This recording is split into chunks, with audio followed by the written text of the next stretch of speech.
Inside a sealed federal courtroom in Washington, D.C., Congresswoman Jasmine Crockett faces off against Judge James Boasberg, locked in a battle over her alleged defiance of a century-old law fueling mass deportations. Boasberg, cloaked in decades of unchecked power, attempts to brand her a reckless radical, twisting justice for political gain. But within minutes, the ground shifts. Jasmine's legal team unleashes a wave of evidence that silences the room in a single blow. Then the doors swing open. A new figure enters, not quietly, not as a witness, but as the reckoning itself. And just like that, Boasberg's legacy collapses in front of a nation. Who is this force sent to finish what Jasmine began? Stay with us. This is a story worth every second of your time. Under the brutal morning light slicing through the narrow courthouse windows, the air inside courtroom 5D was already thick with tension. The United States Marshals had sealed every entrance 15 minutes early. Security was doubled, phones confiscated, and yet the press, seasoned, skeptical, buzzed with restless anticipation. This wasn't just another hearing, it was a reckoning. Jasmine Crockett, sitting straight back at the defense table, was no stranger to conflict, but today was different. She wasn't questioning witnesses from behind a committee desk. She was the target. Accused of obstructing federal deportation operations, her actions had allegedly delayed flights, rerouted detainees, and disrupted what Boasberg's court labeled critical enforcement procedures. The prosecution claimed her intervention endangered national order, but her supporters called it something else: moral resistance. At the bench sat Judge James Boasberg, the man who had personally invoked a near-forgotten wartime statute, the Alien Enemies Act of 1798, to justify sweeping deportations of asylum seekers and migrants. His face was carved from stone, his voice calculated, and his legacy tightly wound around judicial control, masked his constitutional duty. Boasberg had ruled from this bench for over a decade, but never with this much scrutiny. He'd once been praised for impartiality. Now his decisions had drawn fire from legal watchdogs, immigrant rights groups, and members of Congress, none louder than Jasmine herself. It was a confrontation years in the making. Reporters filled the back rows, their pens trembling not from nerves, but from the sense that history was about to split open. Two U.S. senators, arriving without announcement, sat quietly near the far aisle. No smiles, no greetings, just crossed arms and lowered eyes. Their presence said what no press release could. Washington was watching. No one in the courtroom, no matter their rank or robe, truly understood the storm they were stepping into.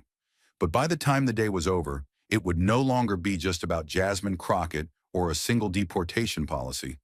It would be about the fragility of justice in the hands of those who believe they own it. The courtroom was silent, but not with peace, with pressure, the kind that builds before a thunder. Judge Boasberg's fingers drummed once on the oak bench, a calculated pause before detonation. Then his voice rang out, cold and composed like a scalpel finding flesh. "Congresswoman Crockett," he began, slow and slicing, "this court finds that your recent conduct constitutes a blatant overreach of legislative authority.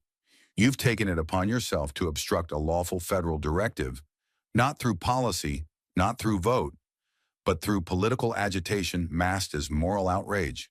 He leaned slightly forward. "You interfered with operational deportation efforts.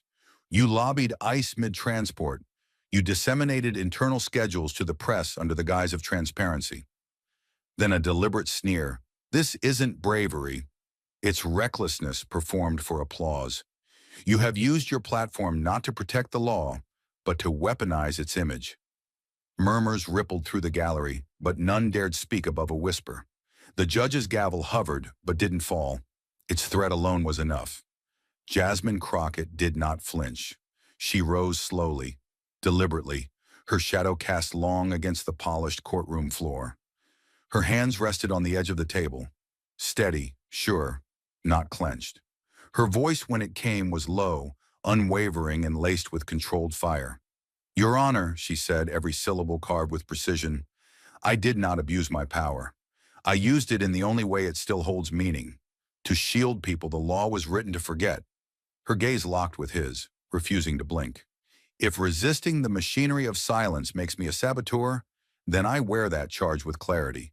Because what you call disruption, I call conscience.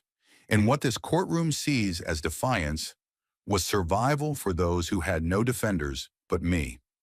She stepped forward, just slightly. I did not obstruct justice. I interrupted injustice in motion. A hush gripped the room. Even the bailiff's pen, which had been nervously tapping, froze mid-click. Jasmine turned toward the gallery, not for drama, but for presence. Her voice dropped, quieter now, yet sharper. The law is not holy by default. It must be held to account, just like those who enforce it. Then back to Boasberg. So no, Your Honor, I did not come here to perform. I came because I will not apologize for trying to stop an empty order from becoming a loaded plane. The room seemed to contract, walls inching inward. Tension didn't crack. It compressed. And in that unbearable stillness, everyone understood. She wasn't just defending herself. She was indicting the room. The courtroom had fallen so still, it didn't feel like silence. It felt like pressure. Like something enormous was about to snap. Jasmine Crockett remained seated, steady as stone, her hands folded but her eyes locked forward. Next to her, attorney Rebecca Elton slowly stood. She didn't speak right away. She reached into her leather briefcase with the same quiet force as someone pulling a blade from its sheath.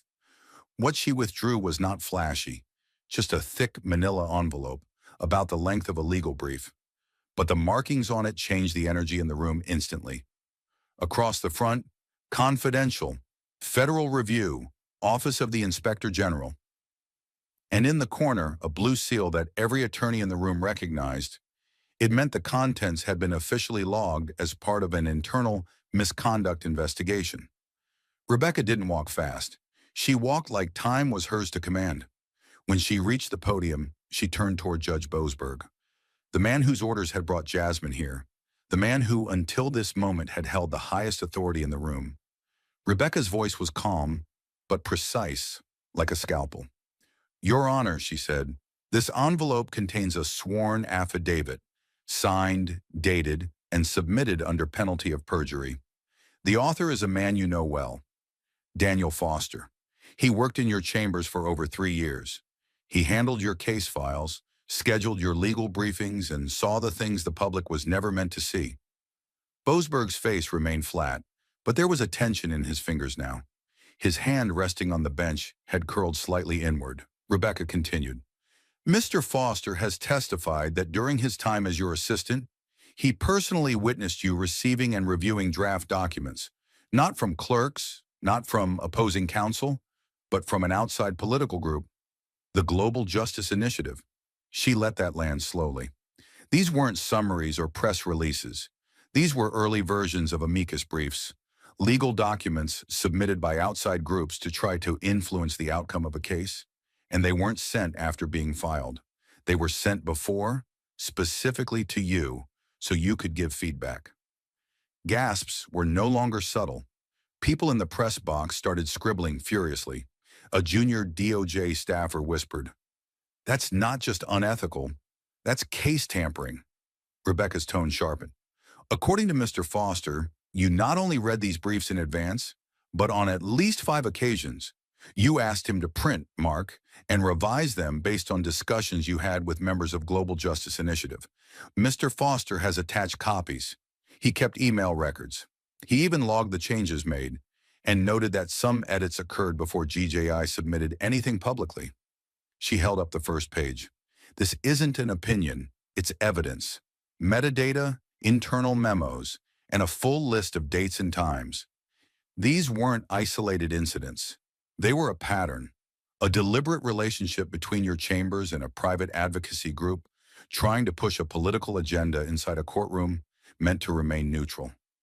Rebecca's voice now dropped to a near whisper, but the room felt louder because of it. Your Honor, this isn't about politics. It's about power. And what this affidavit shows is that you didn't just allow outside influence. You invited it. You helped write it. Boasberg said nothing. He didn't need to. His silence was louder than any denial. And for the first time that morning, he looked cornered. The courtroom was already shaking beneath the surface. One affidavit had cracked the floor. One voice had exposed rot where order once stood. Judge Boasberg remained on the bench, but the authority around him had begun to rot in real time.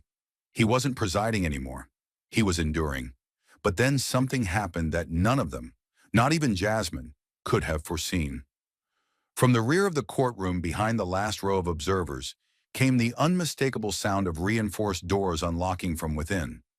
Not pushed open like a bailiff on duty, but drawn aside with deliberate force, as though history itself had decided to walk in uninvited.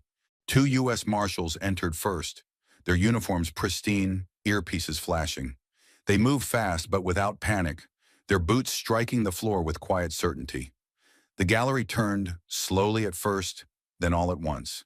And there she was, Justice Margaret Whitmore. Her name was legend. Her rulings had shaped election law, dismantled gerrymandering in 3 states, and stopped 2 major lobbying firms cold in their tracks. She didn't just sit on the Supreme Court, she sat in its shadowless center, feared by senators and revered by constitutional scholars. No one expected her here. Not today, not for this. She didn't look to the audience. Her eyes went straight to Boasberg. She walked toward the bench, not beside it, not toward a reserved seat, but directly toward his chair. In her left hand, a single-page document sealed with the gold-embossed crest of the United States Supreme Court. In her right, nothing. She needed nothing. She was the ruling. When she reached the well of the court, she spoke with the kind of voice that doesn't rise, because it never has to. This court has received verified documentation of procedural misconduct and unauthorized external collaboration originating from this bench, she said, without raising her tone by a single decibel. By order of emergency judicial review, issued this morning by the Chief Justice, Judge James Boasberg is hereby suspended from all federal judicial duties, effective immediately. Boasberg didn't rise. He couldn't. His spine stayed straight, but his power had already left him. One of the marshals walked to the side of the bench, not to remove him, not yet, but to be present in case his presence was no longer appropriate. Whitmore didn't pause. She turned to the courtroom with the precision of a master surgeon rotating to face her team and said, "This hearing will proceed under my authority, with oversight from the Supreme Court, pursuant to Constitutional Emergency Clause 38C. She stepped forward and took the center chair. She didn't need a robe heavier than the one she wore. Her presence alone changed the shape of the room. No one spoke. Even the oxygen seemed to withdraw from the space. Jasmine Crockett, once the defendant in this room, now sat as the last person who hadn't been compromised. The reporters didn't write. They stared. The senators didn't whisper. They breathed shallow, unsure what came next. But in every mind, the same thought echoed like a drumbeat behind their eyes. This wasn't a hearing anymore. It was the exposure of a system, caught mid-collapse. The stillness in courtroom 5D had shifted from stunned to suffocating. After Justice Whitmore assumed the bench and stripped Boasberg of his authority, the floor belonged to truth alone, and it was merciless. Rebecca Laton stood center stage now, not as defense counsel, but as a woman holding a scalpel to the very spine of the judiciary. She no longer needed to raise her voice. Power had already recalibrated. Every word she said cut deeper because the illusion of control had collapsed. The courtroom was now a crucible. She stepped forward to the evidence console without ceremony. Her black binder opened with a soft thump. A quiet sound, but in that moment, it might as well have been a gavel strike. The projection screen behind her lit up. No drama, no graphics, just 3 rows of white text. On October 12, 2024, at 2:13 p.m., a file titled GJI Amicus Draft 25 was opened from inside Judge Boasberg's office network. It was edited using his personal account and then saved to a private folder that was not part of the official court record. A soft breath escaped from someone in the press gallery, audible only because no one else dared move. Rebecca's voice was measured, exact. "What you are looking at is the digital footprint of a federal judge. This judge," she said, nodding slightly toward Boasberg, who now sat like a statue in his chair, accessing, modifying, and locally saving an advocacy document before it was ever filed in court. She didn't flinch. The amicus brief in question was not part of any open record. It was in possession of only two parties, Global Justice Initiative and Judge Boasberg's chambers. The draft version shown here predates the official court filing by 9 days. She advanced the slide. Now 3 versions of the same document were displayed side by side. Rebecca pointed with a stylus. Left, the original draft, created by Global Justice Initiative. Middle, the intermediate copy, edited on a device registered to this court. Right, the final version filed into the docket. She paused. Note the language.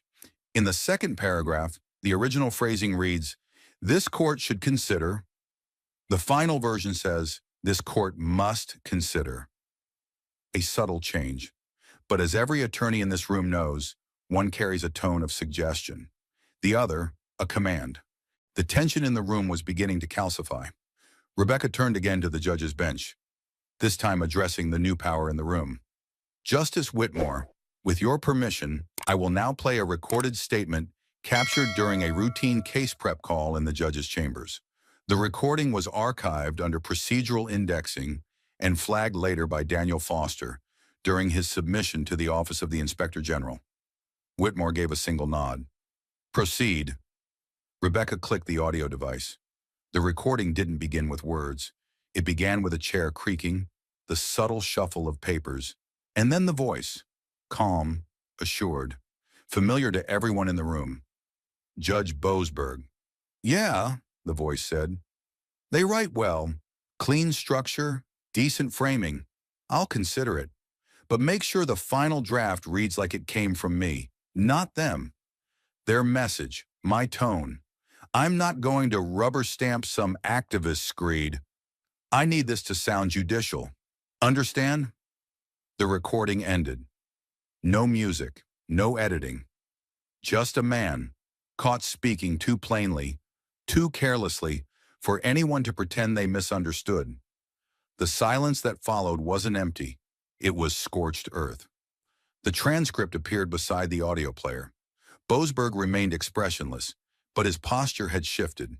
His left hand now gripped the armrest like a man hanging from a cliff.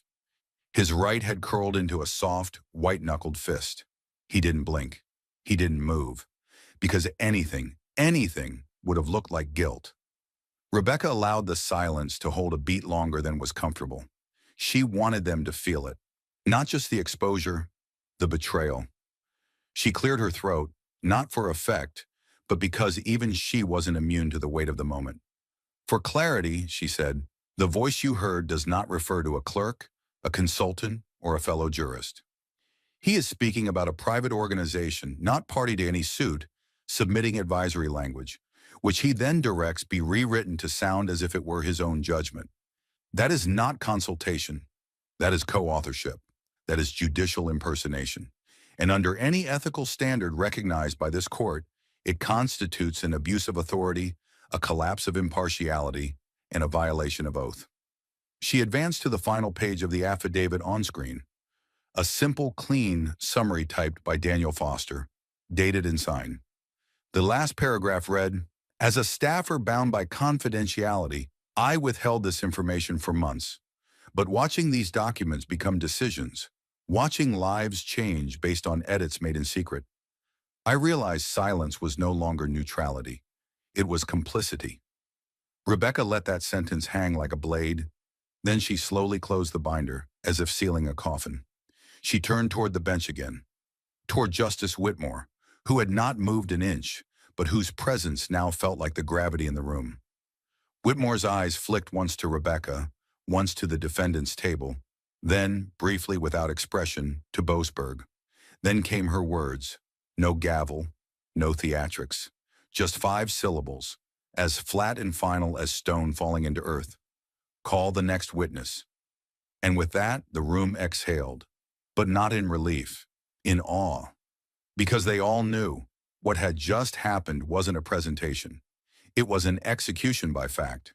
The courtroom had become a pressure chamber, dense with consequence, tight with silence. Rebecca's presentation of Boasberg's voice had left a crater in the center of the room, and everyone was still standing around it, stunned. The quote echoed like a pulse in their minds. Their message, my tone. It was no longer about interpretation or misconduct. It was about ownership, about deceit, legal, institutional, personal. And then, just as the silence seemed to stretch into paralysis, a new sound broke through. Not from the bench, not from the podium, from the gallery. A chair creaked. Then a voice, not loud, not forceful, but clear and unmistakably direct. "Your Honor," it said. Heads turned. Dozens, quickly. The energy in the courtroom snapped to attention, like a wire yanked tight. In the third row, near the aisle, a woman had risen to her feet. She wasn't part of the legal team. She wasn't dressed like press. Her suit was professional, dark gray with a navy blouse, but worn without polish. Her hands trembled slightly, but her voice didn't. Her badge, a visitor credential, swung from her neck on a plain black lanyard. "My name is Rachel Dwyer," she continued. "I'm a former employee of the Global Justice Initiative. I worked in their policy communications department for 2 years. I was not subpoenaed. I wasn't contacted. But I'm here because I saw something happen in this courtroom just now, and I can't stay silent anymore." A gasp tried to form in the air, but it never made it out. She reached into her shoulder bag slowly, cautiously, and held something up between her thumb and forefinger. It caught the light. A USB flash drive. Small. Silver. But in that room, in that moment, it might as well have been a grenade. "I have a copy of internal emails between GJI executives and someone working inside Judge Boasberg's chambers," she said. "Dates match the metadata your counsel just showed. The documents match the draft edits you projected. I wasn't authorized to keep a backup, but I did. I kept one. Because what they were doing, it didn't feel like advocacy anymore. It felt like coordination." Justice Whitmore hadn't blinked. She sat upright, spine like an iron rod, eyes locked on the woman like a sniper, zeroing in on the horizon. "You're in possession of protected communication, potentially material to an active federal investigation," Whitmore said. Her voice, firm but controlled, held the authority of someone who didn't ask questions she didn't already know the answer to. "Yes, ma'am," the woman replied, "and I'm voluntarily surrendering it to this court." The courtroom did not erupt. There was no shouting, no scramble, no cinematic chaos. What happened instead was worse. Absolute stillness, the kind that tightens your lungs, the kind that lets you feel the heat rise in your chest because history is happening right in front of you and no one knows what comes next. 2 U.S. Marshals were already moving, not in haste, but with practiced precision. One peeled off from the right wall and approached the woman down the center aisle. The other stood by Justice Whitmore, already retrieving a red-labeled evidence envelope from a locked case under the bench. The woman, Rachel, held out the drive as though handing over a match above a gas leak. The marshal took it gently, with gloved hands, and placed it inside the envelope. The bag was sealed immediately. Whitmore's voice cut through next. "Label it emergency acquisition. Chain of custody begins now." Her command triggered a silent protocol. The clerk stepped forward, signed the seal, date-stamped it, and passed it to the second marshal, who placed it into a hardened steel box on the far side of the courtroom. No one needed to ask what was on the drive. No one needed to speculate. The weight of it, its implications, was already radiating like heat off the floor. Justice Whitmore turned to Rachel again. "You will be placed in protective review pending deposition," she said. "Until that time, this court recognizes your submission as part of the evidentiary record." She paused. "You have fulfilled a civic duty. One few are brave enough to face." Rachel didn't cry. She didn't collapse. But her shoulders, which had held firm while she stood, now fell by half an inch as she sat back down, slowly, as if finally allowing herself to breathe after holding it in for years. Jasmine Crockett, still seated at the defense table, didn't move, but her eyes did. They found Rachel, and in that one glance something passed between them, a quiet acknowledgement that the fight they were in was no longer lonely. The gallery remained frozen. The press didn't even reach for their pens. The room had moved past note-taking. They weren't journalists right now. They were witnesses. Rebecca Lowton exhaled, once, through her nose. Not in relief, not in satisfaction, but in resolve. Another breach had just been revealed. Another gate had swung wide. And now the system that once tried to crush Jasmine Crockett under the weight of its silence was starting to fracture beneath the weight of its own secrets. Justice Whitmore looked down at the sealed box, then back toward the stunned gallery and the still unfolding case file that now glowed red with relevance. She did not comment. She did not explain. She did not console. She simply reached for the docket, flipped one page, and prepared for what came next. But every person in that room knew nothing after this would be the same. The silence left by the whistleblower's confession hadn't even faded when Justice Whitmore slowly looked up from the sealed evidence box and turned toward the defense table. Her voice cut clean through the tension like a scalpel through silk. Ms. Crockett, if you have a statement for the record, this court is prepared to hear it now. No gavel, no cue, just an opening, and the weight of the nation pressing in behind it. Jasmine didn't move immediately. For a full 3 seconds, she stared forward, not at the judge, not at the gallery, but at the empty space between.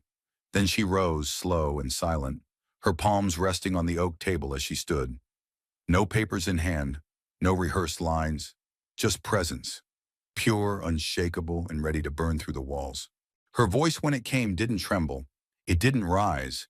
It didn't plead. It declared.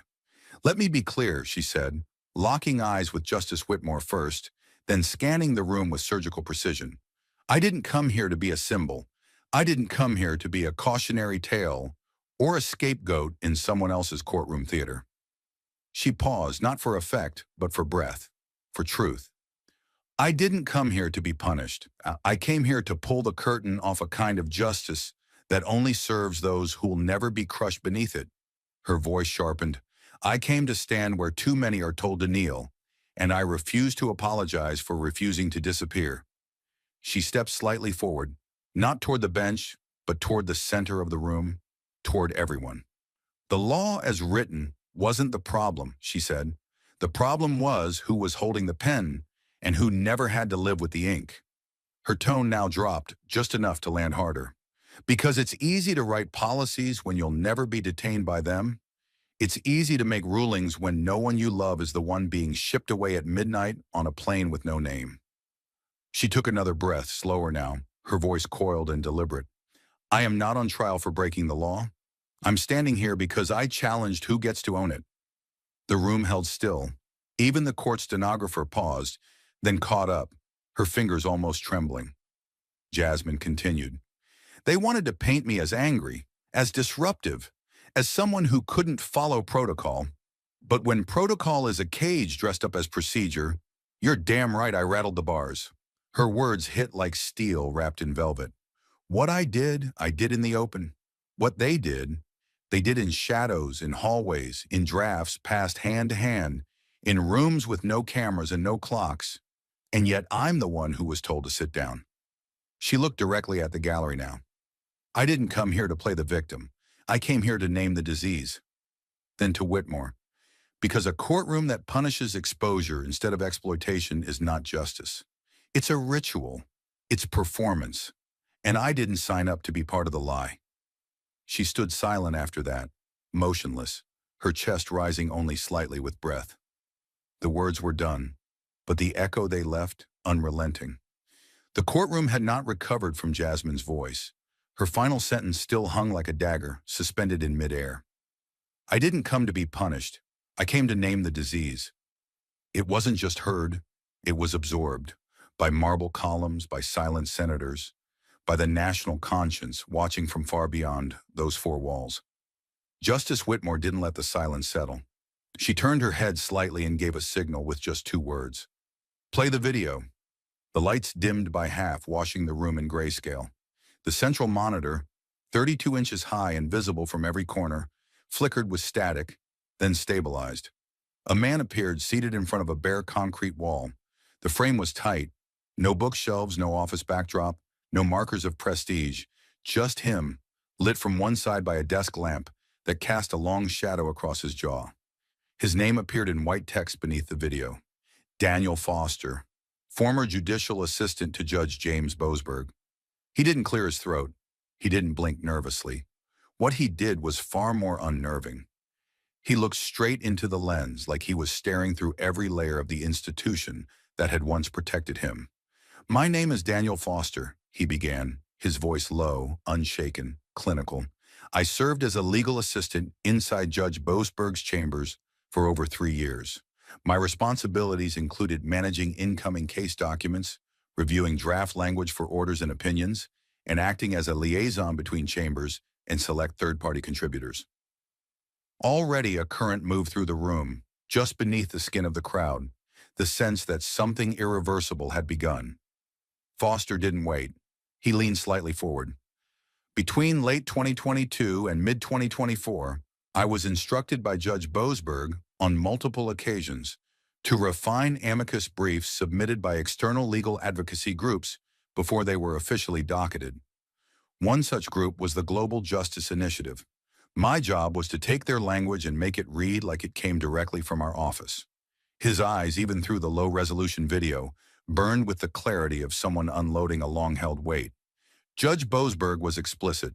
He said, quote, "They write clean, but it still has to feel like it came from the bench.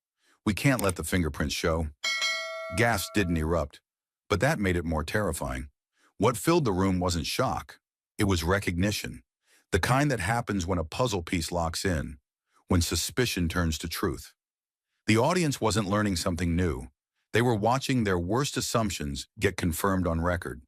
The video continued. "In one instance," Foster said, "we received a brief labeled GJI_amicus draft_a 25. Before it was ever filed to the public docket, I opened it on Judge Boasberg's system under his credentials. I was told to adjust its tone, remove accusatory phrases, add language about balanced enforcement, language Judge Boasberg wanted to appear under his signature. At that moment, the screen briefly switched to show a digital document highlighting internal comments from Foster's account. Replace with judicial language, a line with Boasberg's prior tone on record. Back to Foster's face. These weren't passive edits. They weren't grammatical cleanups. They were narrative rewrites to align with predetermined outcomes. Judge Boasberg used our office to give legitimacy to voices that were never questioned, never challenged, because they were dressed up as his own. A low, involuntary murmur swept through the gallery.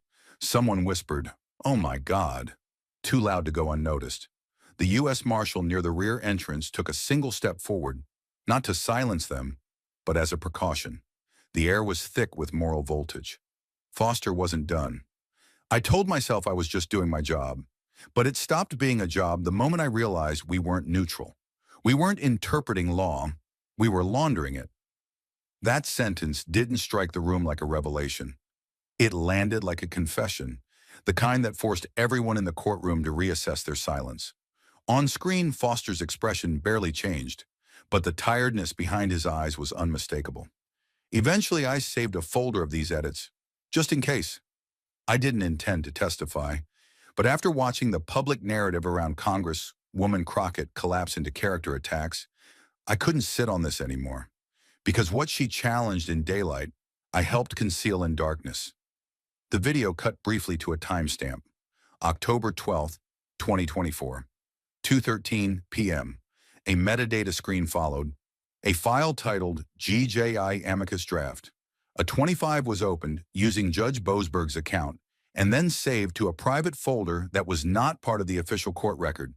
Then the screen faded to black. Foster didn't close with a dramatic line. He didn't make a plea for forgiveness. He simply ended, the way truth often does, abruptly and without music. For a moment, the silence that followed seemed different from the ones before. Heavier, yes, but also clearer. More earned. Rebecca Lolton folded her hands before her, face unreadable. Boasberg himself sat motionless, his eyes forward, jaw set like it was cast in plaster. But it was Justice Margaret Whitmore who broke the stillness. She did not gasp. She did not frown. She did not issue an immediate command. She simply and unmistakably nodded. A single, precise motion, barely more than a quarter inch of movement. But in that motion, there was recognition, acknowledgement, consequence. For a Supreme Court justice who had sat motionless through hours of allegations, cross-examinations, metadata, and sealed envelopes, that slight gesture carried the weight of a gavel. It wasn't approval. It wasn't sympathy. It was something colder, sharper, validation. And across the courtroom, those who had tried to silence Jasmine Crockett with bureaucracy, fear, and procedure understood, perhaps for the first time, they had lost the room. The screen had gone black. The lights had returned. Yet no one moved. Daniel Foster's testimony had closed like a guillotine, and its echo still reverberated through every wooden panel of the courtroom walls.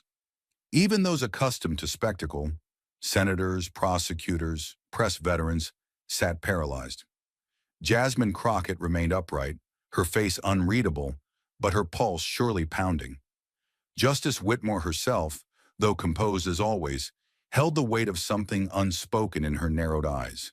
And then, as if orchestrated by fate itself, the courtroom doors clicked, not gently, not by accident, but with the deliberate finality of a chapter turning. Two figures emerged. Their silhouettes were instantly arresting. Clean-cut suits, Department of Justice credentials clipped visibly to their belts. No hesitation in their steps. The taller of the two held a black leather satchel tucked close beneath his arm. The other carried a thick manila folder sealed with red tape. They didn't stop for security. They didn't ask permission. They moved like men who had been waiting hours to enter, and chose this moment for maximum consequence. Every neck in the room pivoted. The silence that followed wasn't confused. It was strategic. Everyone understood what their presence might mean, what their timing confirmed, what their silence dared others to break. The taller agent stepped into the well of the courtroom, cleared his throat once, and delivered the line that changed everything. Madam Justice, pursuant to warrant number 24, EFD 8891, authorized under federal jurisdiction, and signed at 3:04 a.m. this morning, the Department of Justice has executed a full search and seizure of Judge James Boasberg's private judicial chambers and secure archives. The room did not gasp. It didn't need to. The absence of sound in that moment was its own kind of scream. Whitmore did not blink. "Proceed," she said calmly. The agent opened the folder with surgical precision, revealing a detailed index of confiscated items. "During our search," he continued, "our team retrieved the following materials: 2 encrypted solid-state hard drives containing document drafts and metadata history, 3 physical binders marked with private annotations relating to external policy organizations, and 1 USB storage device, unregistered, unlabeled, and discovered in a locked compartment behind the chamber's east wall." Each word was a hammer strike. Each item listed pulled the breath tighter from the room. Then the second agent stepped forward and placed the USB into a sealed evidence pouch, which was handed directly to the court clerk and passed along to Justice Whitmore. The marshal's eyes followed the handoff like it was nuclear grade. The taller agent continued, "All items have been cataloged and transferred to DOJ custody under federal chain of evidence protocol. Additionally, a mirrored forensic copy of Judge Boasberg's digital case history is being archived for investigation by the Inspector General's office, with full oversight from the Judiciary Ethics Panel." Every official in the room, judges, clerks, reporters, aides, understood the gravity of what had just been spoken. This was no longer about improper communication. This was about a breach of judicial integrity so severe it had triggered a silent but seismic shift in the very balance of legal accountability. But it wasn't the official announcement that sucked the soul out of the air. It was what came next, a whisper. From the far left bench of the public gallery, where political figures had sat mostly in stone-faced restraint for hours, a low murmur slipped through the stillness. Senator Douglas Rathmore of Connecticut, gray-haired, once a close confidant of Boasberg, leaned toward his chief aide with the slow motion of a man watching a dam crumble. And though he spoke in the faintest of tones, his words cut deeper than any declaration yet made.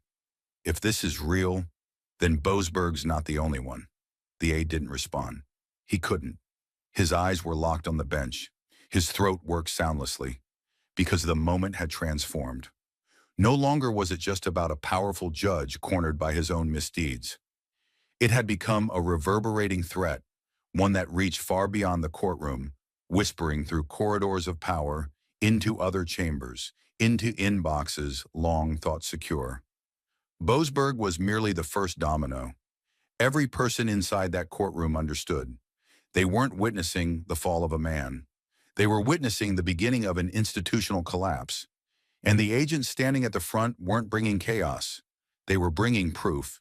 And outside, where cameras waited and headlines hadn't yet caught up, the rest of the world was seconds away from learning just how deep the rot went. The room was no longer a courtroom. It had become something else. Something colder, heavier, electric with anticipation. The two DOJ agents still stood like statues, the folder they'd delivered now lying closed before the bench. The walls seemed to breathe in and out, holding the tension of dozens of people trying not to blink, not to move, not to break the sacred stillness that had overtaken them. For a long second, Justice Margaret Whitmore said nothing. And then she moved. She leaned forward slowly, the way tectonic plates shift, inevitable, final. Her gavel remained untouched, as if even that small act would be too theatrical for the gravity now seated at the center of the room. Her voice, when it came, didn't rise. It didn't shout, but it carried with it the authority of a nation.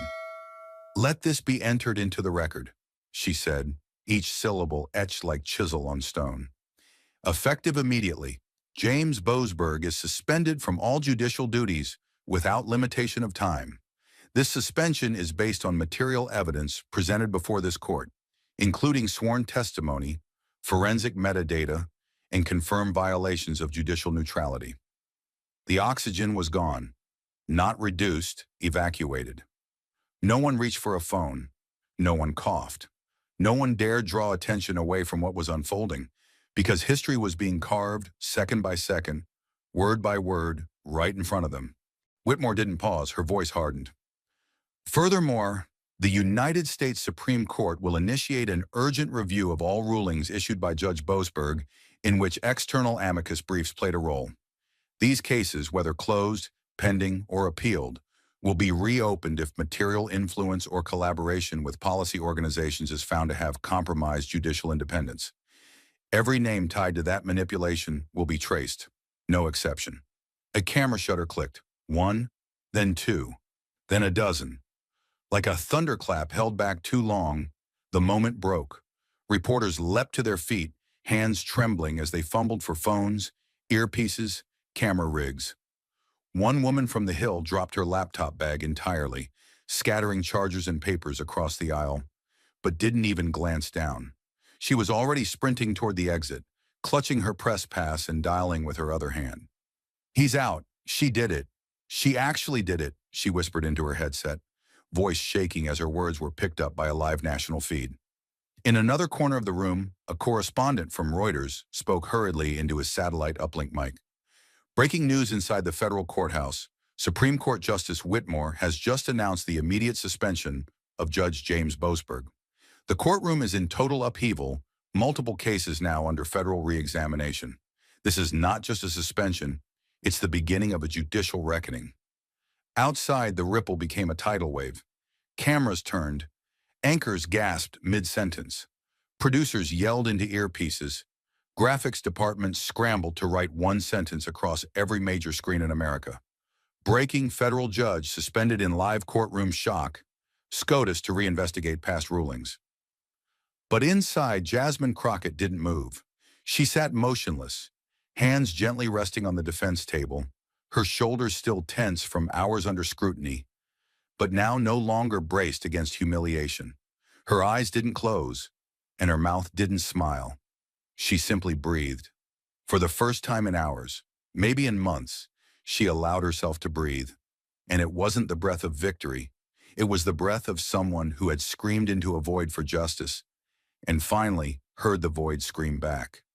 Across the room, Judge Boasberg did not speak. He did not blink.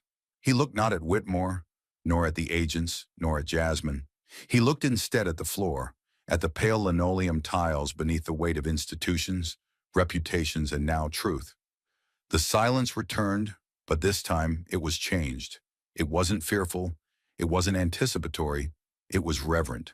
The kind of silence that falls in the wake of something too important for clapping, too sacred for shouting. The kind of silence you don't dare interrupt. Not with words, not even with thoughts. Justice Whitmore finally rested her hands again, gently folding them on the bench. But even that subtle motion did not erase the sound of her sentence. It would echo far beyond the walls of that chamber, across Washington, through judiciary committees, across talk shows, opinion columns, and late-night monologues.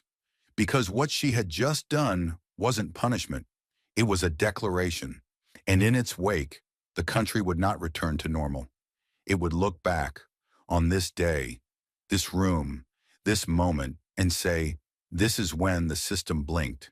This is when the silence ended. This is when one voice, held steady through the storm, cracked the marble shield. And it wasn't just a legal victory, it was a rupture in the myth of untouchable power. And though the courtroom had fallen quiet, beyond its walls the aftershocks had already begun, shaking not just the bench Boasberg once ruled from, but the very foundations of federal trust. By nightfall, the headlines weren't whispering, they were roaring. Networks scrambled to rewire programming. Push notifications flooded millions of phones. Boasberg suspended, read the first wave. But then came the second, sharper, heavier, and far more dangerous in implication. 3 additional federal judges now implicated in brief ghosting scheme linked to advocacy groups. The New York Times broke it first, citing preliminary findings from leaked DOJ records. CNN followed with a graphic, photos, names, partial email headers. And just like that, what had been a single scandal became a network. Inside the courthouse, reporters paced the marble halls like bloodhounds on scent. Staffers whispered nervously by vending machines. Aides rechecked their bosses' statements, worried they'd issued something too confident too early. Cameras rolled nonstop outside the building, capturing not just law, but legacy crumbling in real time. Yet inside the now dimming chamber, Jasmine Crockett did not flinch. She didn't check her phone. She didn't glance toward the buzzing journalists. She didn't even tilt her head as gasps rippled when the third judge's name hit the monitors on the press row. Her posture remained still, disciplined, controlled. Her fingers rested gently on the thick brown folder that had started all of this. Her thumb pressed along the edge of its seal, not trembling, not relaxed. Her stare was forward, steel-cut, aimed not at any one face, but through them all, as if seeing the machine behind the men. And in that gaze there was no vengeance, no glee, no "I told you so" curled into a smirk. Only endurance, the kind that's been earned, not in the victory, but in the years of walking into rooms where her voice was discounted before she spoke, where the weight of truth had to be twice as heavy just to be heard, and where those who broke the system often wore the robes pretending to uphold it. Behind her, murmurs rose, brief but sharp. 3 judges. My God! Who else is tied to that group? This is bigger than anyone guessed. Did you see the dates on those memos? A producer for MSNBC held her phone out to a colleague, displaying a text from a DOJ source. It's not just judges. Watch the amicus donors. But Jasmine remained still. She knew better than anyone. This wasn't about gossip. It wasn't even about names. It was about patterns. The kind of patterns you only saw when you were on the receiving end of their consequences. For years, policies had been shaped in shadows. Briefs bearing prestigious court stamps had quietly echoed the language of lobbyists. And all the while, communities like hers were left to choke on the verdicts written by others behind glass. One of the younger reporters, eyes wide with adrenaline, turned toward her row and whispered, "She did it. She cracked the bench open." But Jasmine didn't react. Her silence was its own rebuke. Because she hadn't come to crack the bench. She'd come to reveal what was already broken. The folder beneath her hand, the same one that had contained Foster's statement, the metadata records, the transcripts, the chain of emails, remained sealed again. But it didn't need to be reopened now. Its work was done. And still, she kept her hand there, almost like a vow. Not just to herself, but to everyone who would never be in this room. The families deported without hearing, the whistleblowers silenced before the mic was turned on. The policy victims turned footnotes in legal arguments written by hands no one saw. Across the aisle, one of the senators who had sat through the entire hearing leaned back, folding his arms as he spoke quietly to the aide beside him. "We're going to have to address this, all of it. There's no walking this back now. The aide nodded, scribbling something down, eyes darting toward the growing mob of journalists gathering near the doors. But Jasmine still did not look up. She wasn't waiting for the applause. There was none. She wasn't relishing a takedown. That wasn't why she came. What she felt was harder to describe and impossible to fake. It was the ache of clarity, the strange, quiet pain of finally watching the truth rise after carrying it for so long in silence. She blinked slowly, breathed once. The chamber lights buzzed overhead, flickering in their sterile hum. The seats creaked as people shifted, now less as witnesses to a spectacle, and more as citizens awakening to a system they thought they understood. Her eyes finally narrowed, not from anger, but from precision.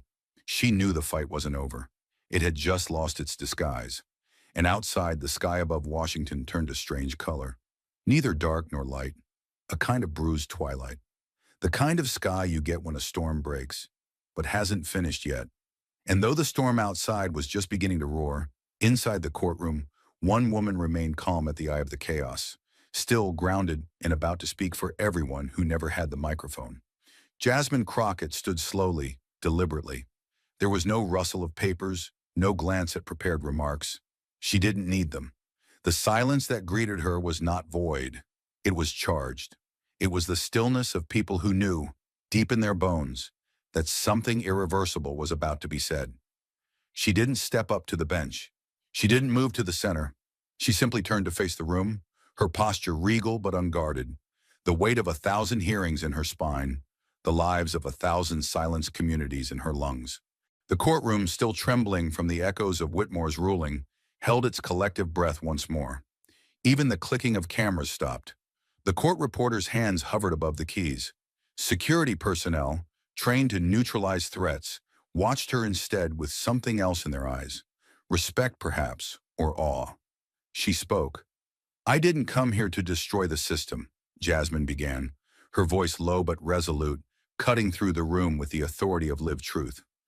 "I came here to ask if it still remembered who it was built for." Her words didn't strike like thunder. They sank like iron, heavy, unmovable, impossible to ignore. The lights above flickered faintly as though reacting to the gravity she summoned. Jasmine looked not at the judges, nor at the press pit. She looked at the people. The janitor seated in the back, the mother with her hand over her child's ears, the law students gripping their notebooks as if holding on to something sacred. "I stood trial today," she continued, "accused of challenging policies that tear families apart in the dead of night, policies signed by pens that never once set foot in the neighborhoods they devastate." A murmur stirred at the edge of the room, quickly silenced by sheer force of attention.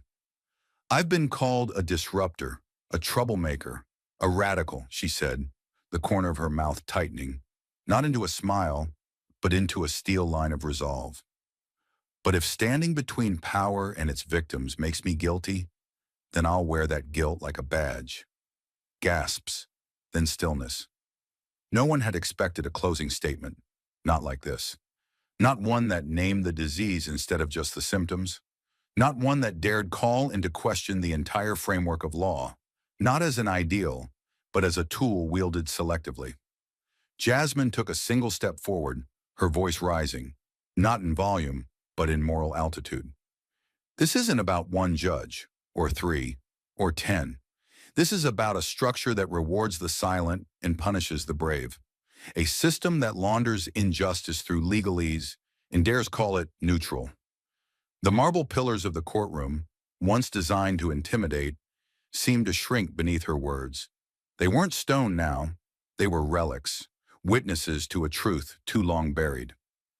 "I don't want to burn it down," she said, her voice softer, almost tender, like a confession to the very country watching her.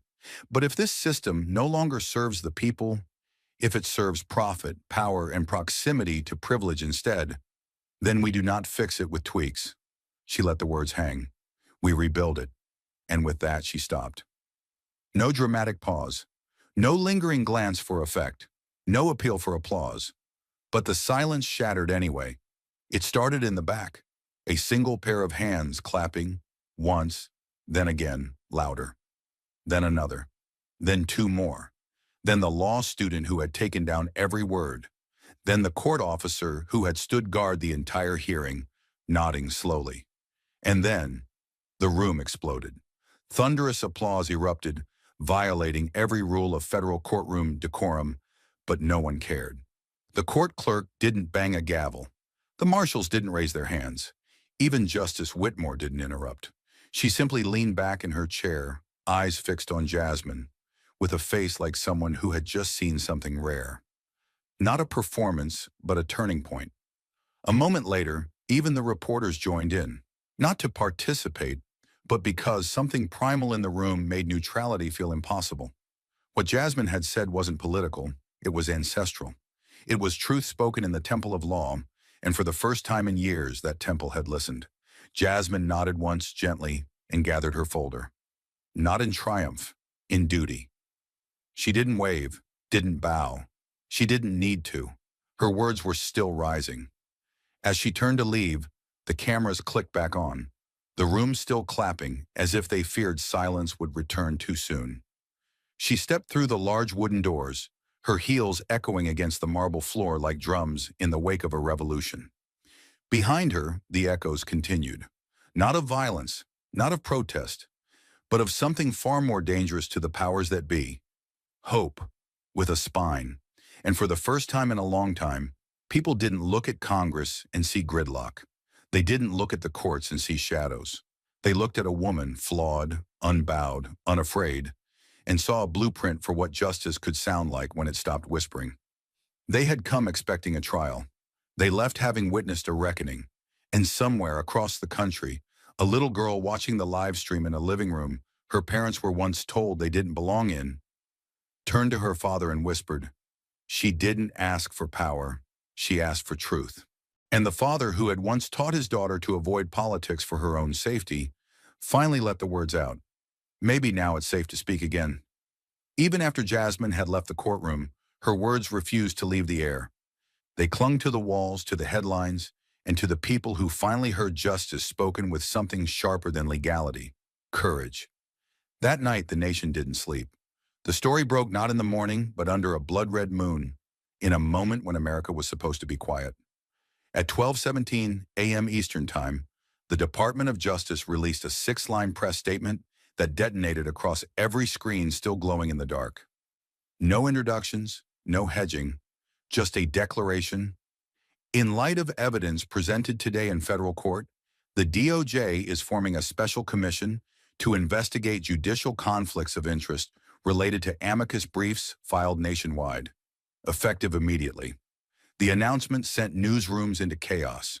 Studio lights flickered on as anchors returned to their desks with rumpled shirts and trembling hands. "Unprecedented," one whispered into the mic. "This may shake the very foundations of our federal courts," another said live on air. Every legal analyst reached for a precedent and came up empty. But while the country scrambled to make sense of what had just cracked open, the machinery of consequence was already in motion. Just 1 hour after the press release, under cover of darkness and under heavy security, Daniel Foster was quietly moved to an undisclosed location in rural Virginia. He hadn't even returned to his apartment.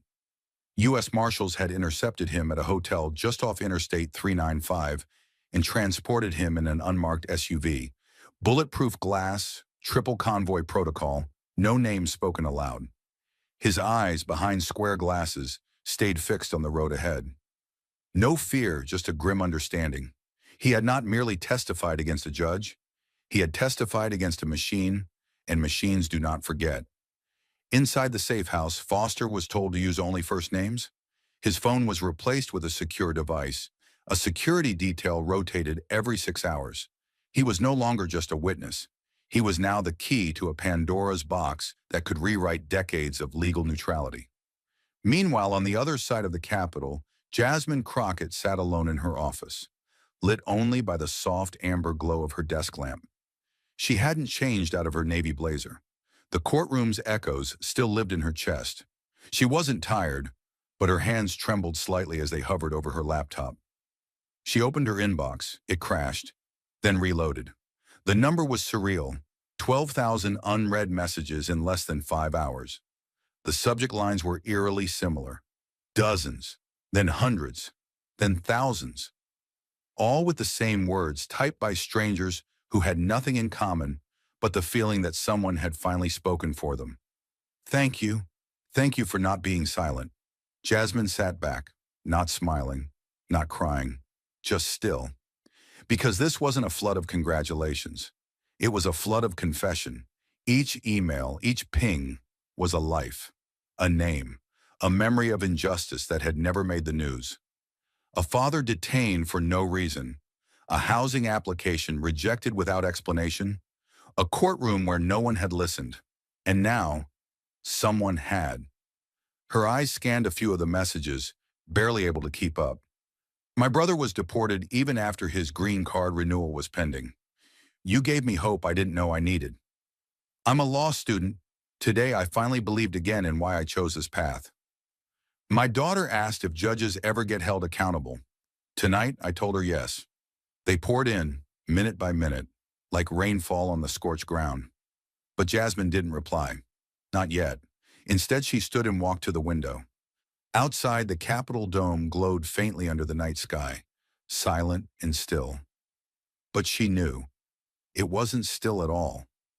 Behind that white stone was a system rattling from the inside, not from anger, but from accountability. The truth she had unleashed was no longer a courtroom moment.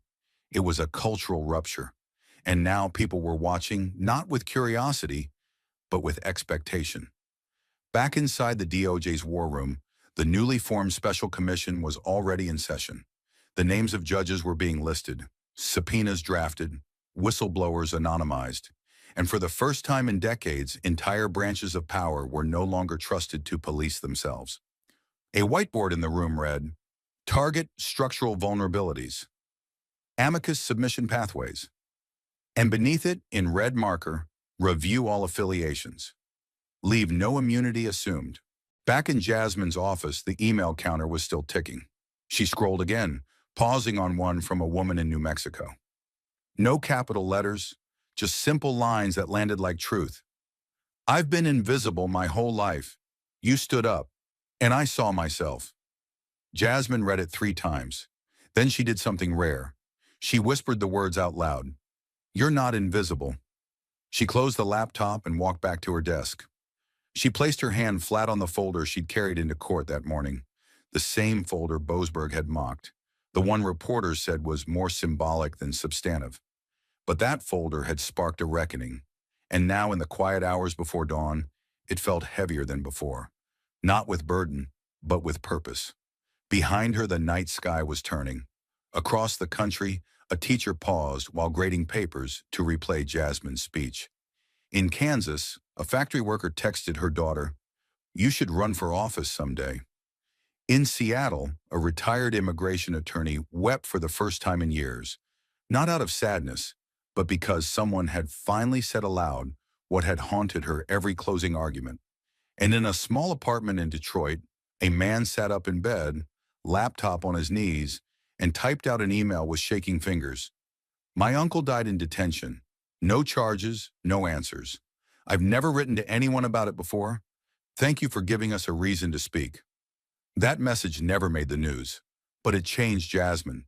Because in the end, she hadn't just exposed a judge.